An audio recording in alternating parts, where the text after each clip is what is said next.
呢單發生喺泰國 Korat 嘅金鋪劫案，最離奇嘅唔係搶劫本身，而係佢哋嘅口供，究竟邊個係真？4月27號朝早約10點，喺 Korat 嘅速拆區，兩個戴住黑色頭套嘅男人用槍威嚇職員，再打爆玻璃櫃，搶走一批金戒指同耳環，再揸白色私家車逃走。警方根據 CCTV 同租車記錄，好快就鎖定目標。仲有一個好關鍵嘅線索，煙頭。現場發現一個外國品牌嘅煙頭，而呢款喺中國人之間最常見，所以最後鎖定兩個中國籍嘅疑犯。同一日嘅傍晚約6點，警方喺曼谷嘅 Pawat 區等佢哋去還車嘅時候，直接拉人，亦起回全部贓物。兩個人分別係27歲嘅周巡圖、19歲嘅宋浩龍，佢哋以遊客身份入境泰國。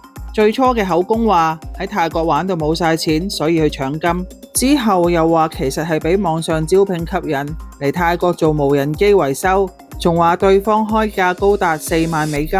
但到咗之後，對方叫佢哋去泰柬邊境，佢哋有所懷疑，所以唔敢去。之後對方又改地點，叫佢哋去咩索，但佢哋因為驚，所以唔敢去。冇公開，錢又用晒，話案發前只剩返20泰銖。佢哋案發前一日已經去踩線視察環境，仲特登租車跨府打劫，似係早有預謀。咁究竟係真係俾人呃到走投無路，定係事後作個古仔呢？